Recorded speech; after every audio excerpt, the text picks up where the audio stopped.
But building a 2 meters Pokéball isn't as easy as it sounds, and you will see that nothing went quite as planned. Wow!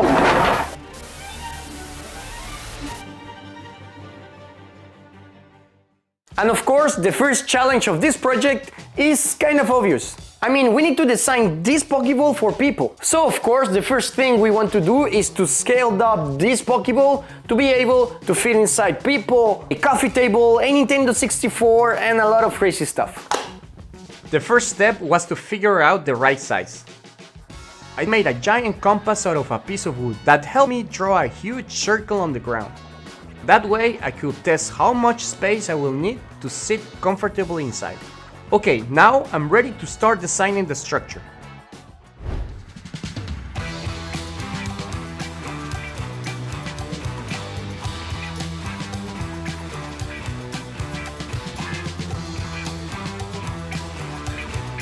And as you can see, I'm very bad using this tool. This kind of tables was the favorite tool for engineers some time ago. But today we have computers and much better tools. But for this project, I will use a software that I love and that is very powerful. And that also is the sponsor of this video, SOLIDWORKS for Makers.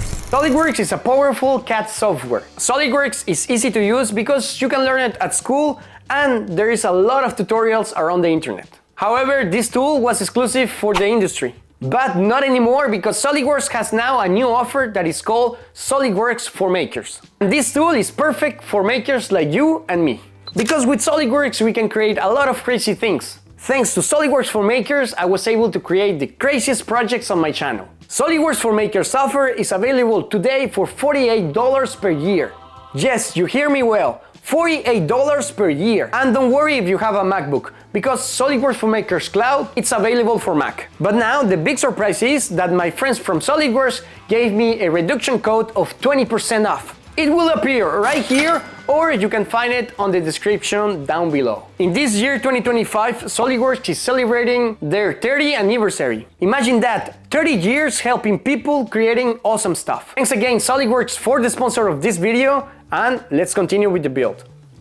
So now that we have the general dimension of this Pokéball, we're going to 3D model it. And here is the first big question. How am I going to build this giant sphere? As you may know, I love 3D printing, but I don't think this technology is the one I need to choose to build this stuff. I mean, just imagine how many spools and time I will need to create this thing. Also, even if we have plenty of different materials, I don't know if this is going to be solid enough. We need to remember that I'm going to go inside of this, and also that I want to share it with the world and I want to show it in public. That's why we need something very solid. With this in mind, I decided to make it out of plywood. And you may ask, how is it possible to make a giant sphere out of plywood? Well, just imagine that my two hands are the two different parts of this Pokéball. With a lot of imagination, you can see that I'm creating a sphere, and that my fingers are the most important parts of this build. My palm is the center, and then we have the fingers. So with this in mind, I decided to design this thing. And this part is called the banana. Why the banana? Well, you see the shape, right? With this in mind, I just made a circular pattern and make a mirror out of it. For now, I just need to finish this 3D model and get everything ready for the construction. Let's go.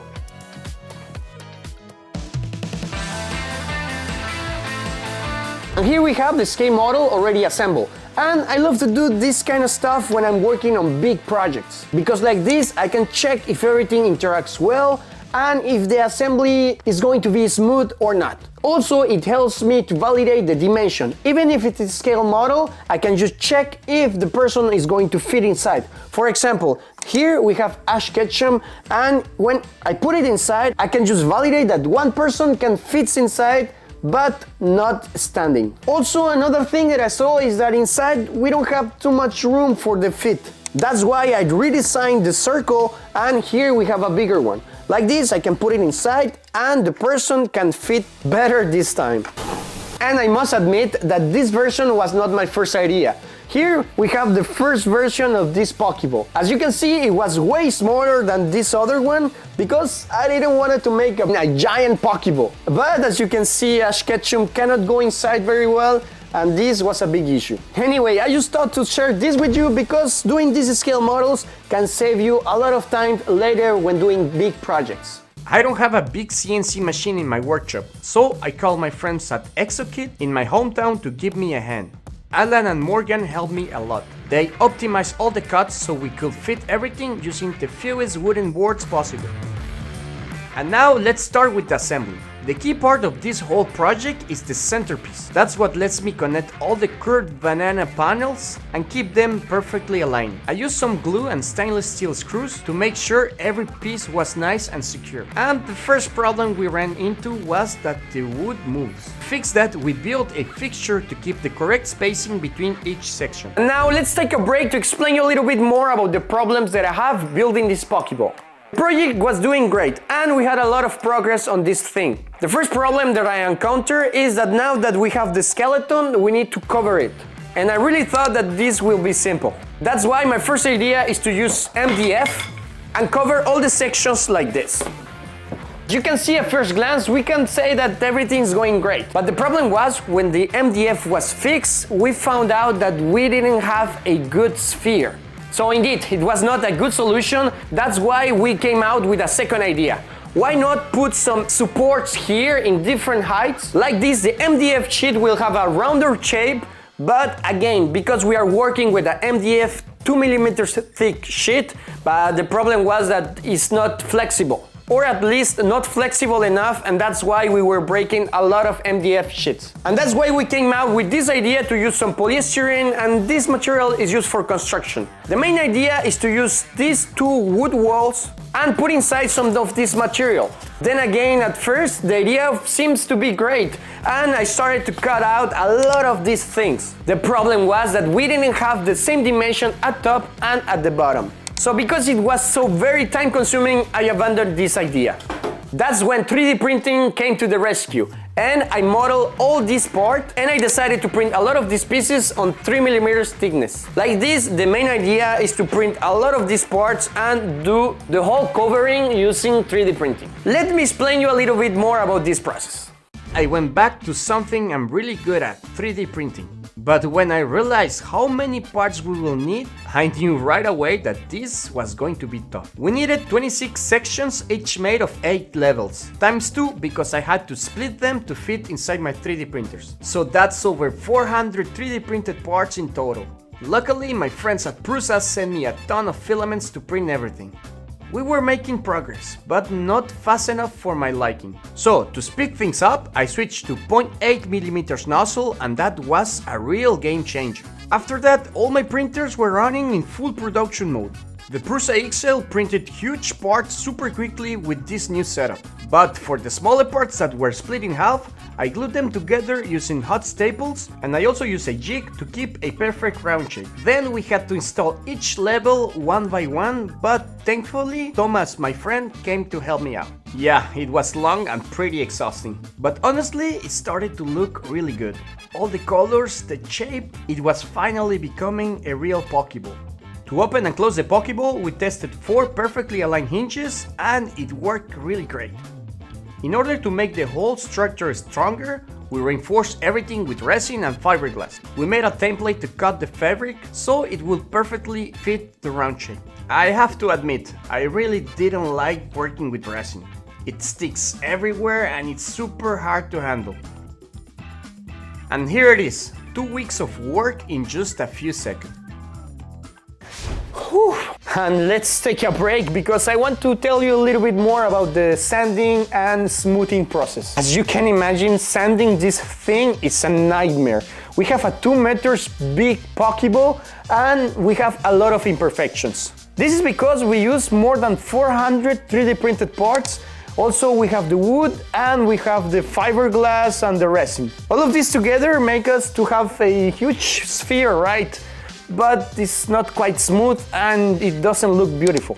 And I'm not looking for a perfect sphere, but let's be honest, if this sphere doesn't look well, it's going to be a big fail.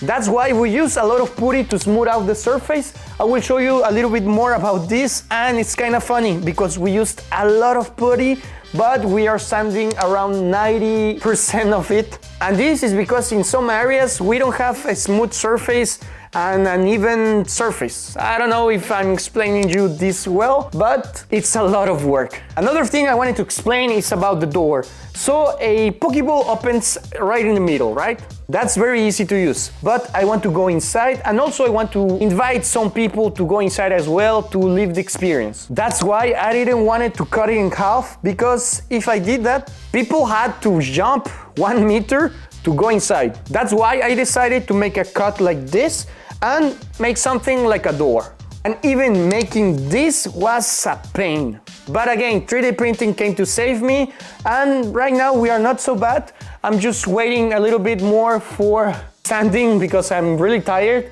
but I think this is going to be great. And after sanding, we are going to prepare for the paint job. See you in a couple of minutes to make the decoration. Let's go.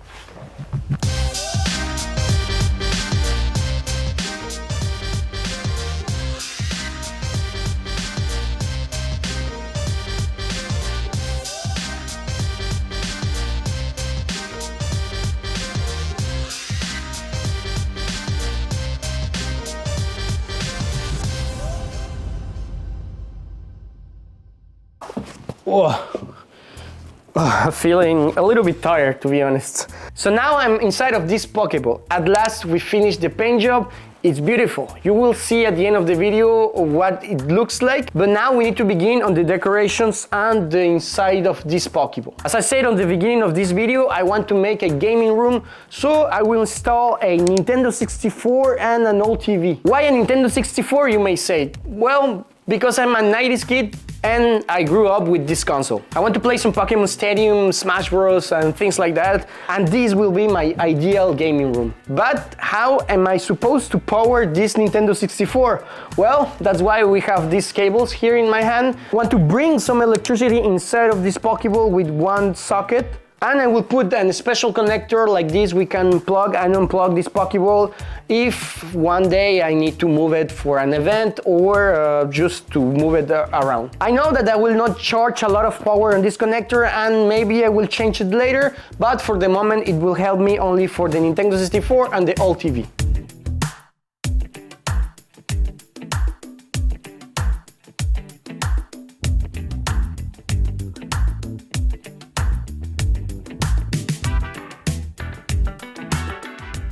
Next, as you can see, I'm sitting right here and it's not comfortable enough. That's why I will modify the plywood tables in order to make some custom furniture. This is the first time I'm going to do something like this, but I know that YouTube tutorials will be very helpful. Another important thing that I noticed is that the center of this Pokeball is kind of dirty. And this is because we are working and we are stepping inside and inside of it. And this is going to happen with the people. So first I wanted to paint it in black, but I think this is not the correct answer for this problem. That's why I call my friend Do My Rocks. He's from Paris and he made us a special decoration for this Pokeball. You will see, I will put you some image about this. He makes tufting and this is crazy. Please support him and I will let you the links on the description down below. And then we have another decoration that I love. And these are some custom made frames that my friend Do My Rocks made us for us. He makes these amazing frames out of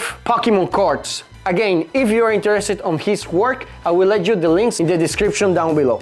For the rest of the decoration, I will add some lights and maybe some fake plants and things like this. I know that we can improve it more later. If you have some ideas, please leave your comment down below. Okay, let's continue with the decoration and this build. One last thing I realized while decorating was that the Pokeball was getting really heavy and that was way harder to move around. So I decided to install some wheels underneath. To do this, I modeled and 3D printed a sample jig that helped me drill each hole perfectly centered. This made installing all the wheels much easier. And to hide the holes and the wheels, I added this green mat, which make it look like the Pokeball is sitting right in the middle of the garden.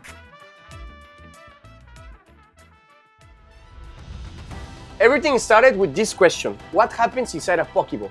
Well, today, after months of work and a lot of issues, we have finally this result.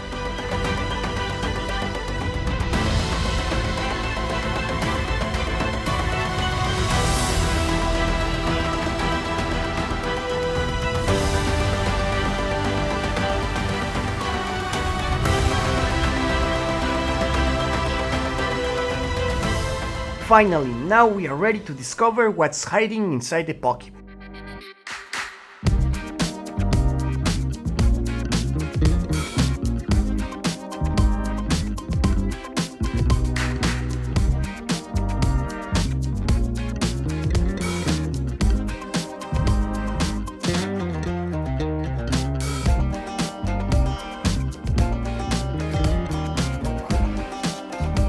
Oh putain, c'est trop stylé.